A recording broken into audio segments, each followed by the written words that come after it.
Warning, incoming goblin. Warning, incoming game. You get it, it's a reboot reference. This video is sponsored by Cool Stuff Inc. If you're looking for cards in the US, look no further as you can use the promo code MTGMudzda to get you 5% off anything on the site. You can also use the promo code MTGMudzda for 5% off your orders from Face to Face Games, Canada's largest Magic the Gathering store, with qualified orders getting free shipping Canada-wide. And if you just want to help out the channel, you can always consider becoming a patron for as little as $1 a month and join the generic Goblin Gang. Hey gang, I just wanted to let you know that for the next month, I've teamed up with the awesome crew over at cardtrader.com. What is CardTrader, you're asking? It's an online marketplace where individuals and stores around the world can list their cards for sale. Chances are if you're looking for it, they've got it.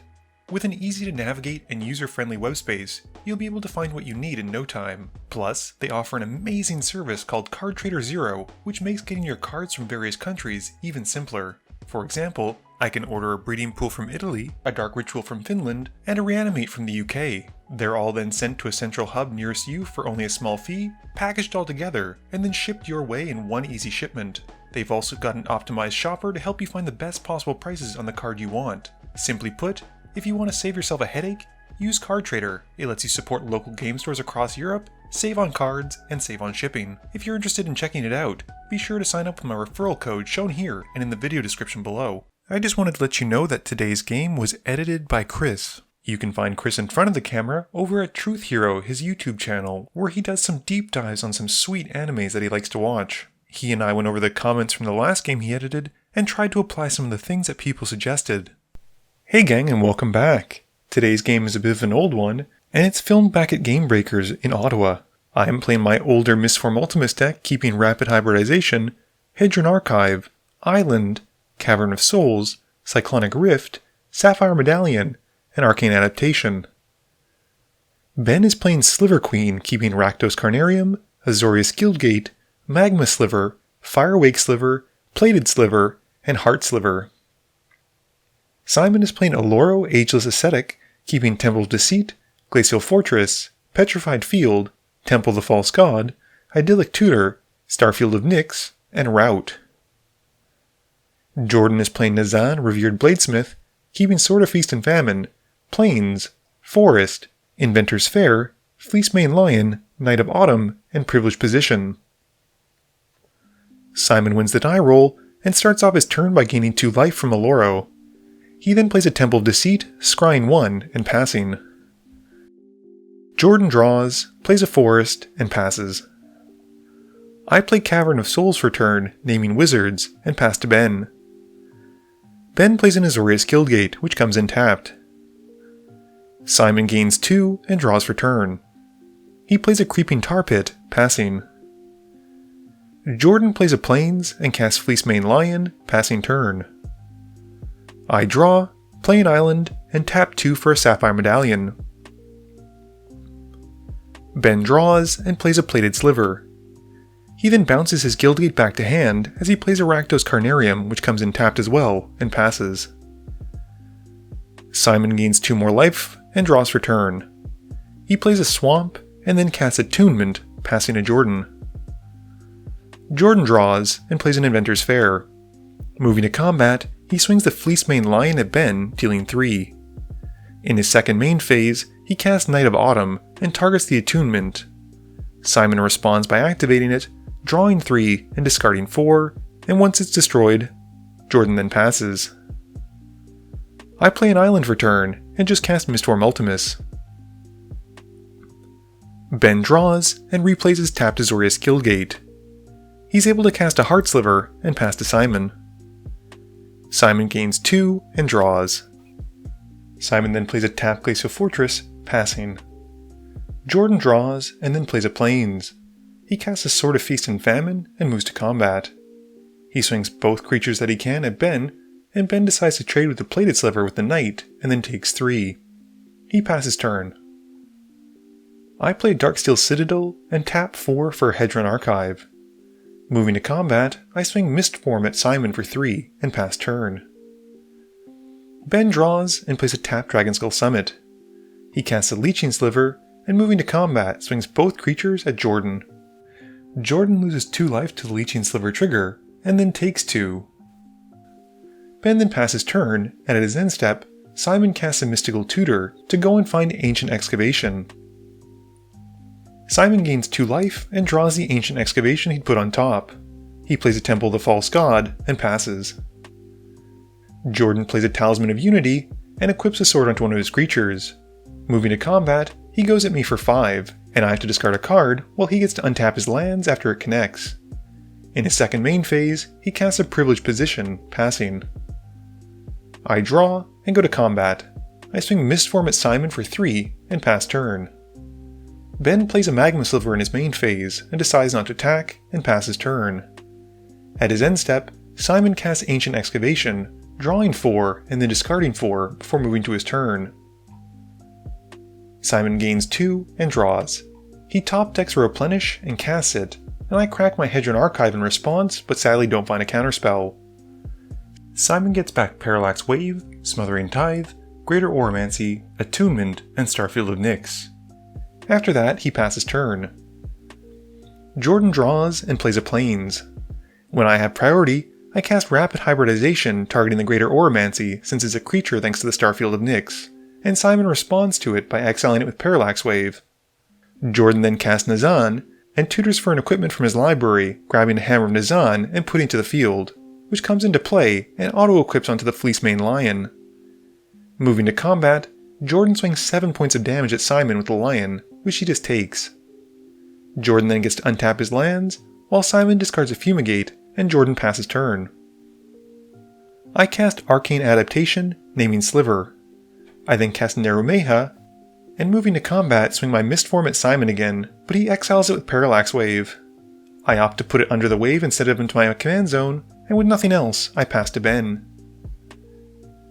Ben draws and plays a Swamp. He casts a Synapse Sliver and moves to combat. He swings the Heart Sliver at Jordan, and the Leeching Sliver at Simon. Simon responds by exiling the Synapse Sliver with Parallax Wave, and Ben then taps it in response to pump the Heart Sliver for 4 more damage. Before damage, Ben then taps the Magma Sliver to attempt to pump the Leech Sliver for 3 more, and Simon exiles that as well with Parallax Wave. Simon and Jordan each lose 1 life, and Jordan then takes 5 more. Ben then passes, and at his end step, Simon activates Attunement to draw 3 and then discard 4. Simon gains 2 life, and then targets Humility with Starfield of Nyx. Jordan responds by making Monstrous the Fleecemane Lion, and the enchantment then comes back and Simon draws. He then shocks himself with a Watery Grave, losing 2, and casts an Idyllic Tutor to go and find Overwhelming Splendor to put to hand. With nothing else, he passes to Jordan. Jordan draws and casts a Batterskull.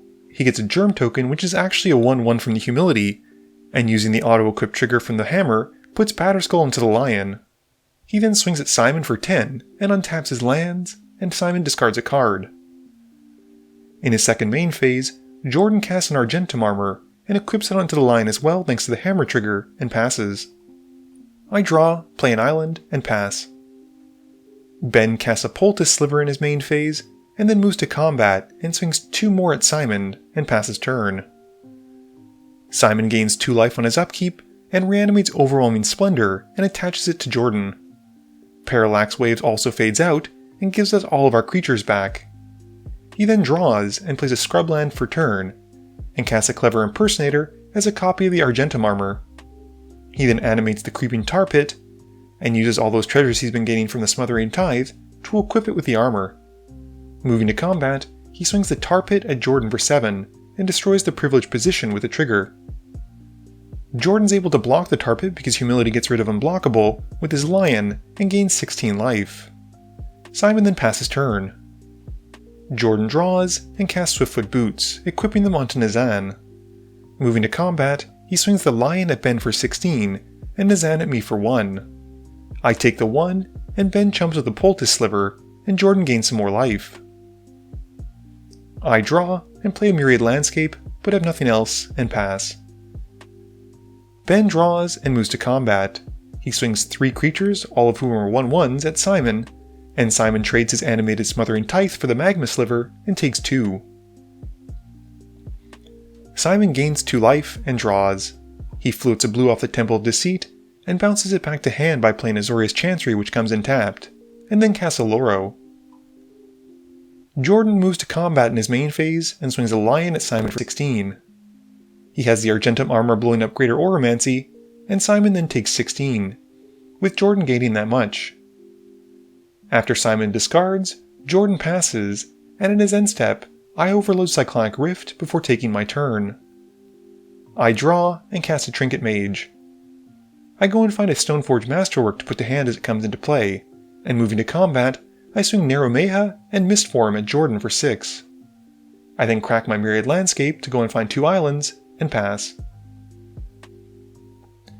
Ben draws and recasts the Heart Sliver and Leeching Sliver. Moving to combat, he swings both at Jordan, and Jordan loses 2 to the Leeching Sliver trigger and takes 2 more. Simon draws and doesn't gain any life because his commander isn't in his command zone or on the field, and just recasts Oloro and passes to Jordan. Jordan's main phase has him recasting the Fleecemane Lion, and then the Hammer of Nazahn, and equips it onto the Lion and passes. I cast Fabricate in my main phase to go and grab Sword of Light and Shadow. I cast it and equip it to Mistform Ultimus and go to combat. I swing Mistform at Jordan, dealing 6 and gaining 3, but don't have a creature to return, and pass. Ben recasts Synapse Sliver in his main phase and moves to combat. He swings the Heart and Leeching Sliver at Jordan, and Jordan loses 2 to the Leeching Sliver triggers. Jordan blocks the Heart Sliver and takes 1, and Ben then passes turn. Simon gains 2 in his upkeep and pays Oloro's trigger to make everyone lose 1 and draw a card, and then draws for turn. He plays Temple of Silence, scrying 1 and casting a Sphere of Safety. With nothing else, he passes turn. Jordan draws and shocks himself with the Temple Garden to come into play untapped. He casts a Swiftfoot Boots and equips it to the Lion, and then Sword of Feast and Famine, and then a Skull Clamp, doing the same. Moving to combat, he swings the Lion at Simon for 8. And Simon has to discard a card once it connects, while Jordan untaps his lands. In his second main phase, Jordan recasts the Argentum armor, equipping it to the Lion, and passing turn. My turn has me drawing, and then casting a Memoid Changeling. I equip the Swiftfoot Boots to it, and the Stoneforge Masterwork to Mistform, and move to combat. I swing everything at Jordan for 17, including 9 more damage from Mistform Ultimus. I then draw 4 cards off of Ben's Synapse Sliver because Mistform is a sliver, and in my second main phase, I play an island, and then cast Rhystic Study. Ben casts a Crypt Sliver, and then a Ghost Flame Sliver, and doesn't pay for the Rhystic Study trigger on either, letting me draw. Moving to combat, Ben swings the Synapse and Leeching Sliver at Jordan for 4, and Jordan loses 2 life to the Leeching Sliver triggers. After that, Ben passes. Simon gains 2 life and pays for Oloro's trigger, draining us for 1 and drawing. He draws and plays an Estrid's Invocation as a copy of the Sphere of Safety, not paying for Rhystic Study. He then casts Starfield of Nyx and passes to Jordan. Jordan casts a Heavenly Blade Master in his main phase, and then moves everything to the Blade Master and goes to combat. He swings everything at me, and Argentum armor shoots my Sword of Light and Shadow with the trigger. I can't block and take 28. I then discard 2 cards for the Feast and Famine triggers, and Jordan then follows up with a Leonin Abunus and a Steel Shaper's Gift, going to tutor for Helm of the Host and passing to me. My turn has me casting Mirror Regery and then a Lord of Atlantis, and I get to tap down the Fleecemane Lion from the Regery trigger. I then cast a Mirror Harbinger and tap down the Leonin Abunus. I then tutor for a Merfolk Sovereign as it comes in to put on top of my library, and move the Swiftfoot Boots to the Regery. I swing everything at Jordan and take him out with commander damage and draw 5 from the Synapse Sliver. I then cast a Shapeshifter in my post-combat main phase and pass to Ben. Ben draws and plays a City of Brass for turn. He takes 1 from it to help cast a Pulmonic Sliver, not paying the 1. Moving to combat, Ben swings all of his slivers at me, and he gets 4 Leeching Sliver triggers, and I lose 4 life. I block everything but the Crypt Sliver, and take 1 more. Ben then draws 3 cards, and passes turn. Simon gains 2 life off of Oloro, and pays the 1 for his trigger, which drains us for 1 and he draws a card. He also targets Parallax Wave with Starfield of Nyx, and then draws for turn. He plays a Mystic Gate and follows up with Black Sun Zenith where X is 3, not paying for the study. This wipes out most of the board, and once he's done, he casts a Future Sight and passes. I draw and play an island. I cast his Curse of the Swine where X is 2, and target Future Sight and Estrid's Invocation, which are animated because of the Starfield. I then follow up with a Sea Hunter and attempt to equip the boots to it, but Simon Parallax Waves in response. I then cast a Docent of Perfection and attempt to equip it with the boots as well, but once more it gets waived, and after that I pass to Ben. Ben draws and casts a Descendant's Path, passing to me. Simon gains 2 and pays for the Oloro trigger, draining us for 1 and drawing a card. The Starfield of Nyx brings back an energy field, and he draws for turn. Moving to combat, he needs only swing at me with Oloro, which is enough to take me out. Simon then casts a Consecrated Sphinx, and follows up with Compulsion, and passes to Ben. Ben draws, and Simon draws 2 with him. Ben then plays a Maze's End, which comes in tapped, and casts Harmonic Sliver, which enters and blows up the Starfield of Nyx, which also takes the energy field with it as well. Ben then passes to Simon. Simon gains 2, pays the 1 for the Oloro trigger, drains Ben, draws a card, and the Parallax Wave then leaves with the last fade counter. With the wave leaving, he's able to return the Estrid's Invocation that he'd saved before, and has it come in as a copy of Sphere of Safety, and then draws for turn. Simon plays a Bojuka Bog off the top with Future Sight, and exiles Ben's graveyard. He then casts Omniscience, which allows him to cast Overwhelming Splendor, Urtai the Corrupted, and the Immortal Sun. Simon then swings the Consecrated Sphinx at Ben, dealing 5, and passes turn. Ben draws, and Simon draws 2. However, between the Overwhelming Splendor, and Urtai probably not letting Ben cast anything, Ben decides to scoop it up, and gives the game to Simon. Game review time. So I probably should have focused a lot more on Simon in this game. Unfortunately, I forgot how much life gain that Oloro can gain in a game, which is a lot, and it seemed like the only way to really take him out, short of beating him down with everyone involved, was basically taking him out with commander damage. I think Jordan had that right idea though, but unfortunately his board state was getting too scary to really let live. Having his Voltron-based commander with all those equipment out meant that every time he cast a creature, he was able to gear it up and start swinging almost instantly. That was pretty scary, even with humility out. Ben had built a budget version Sliver Queen, which is why he had so many ETB tap lands.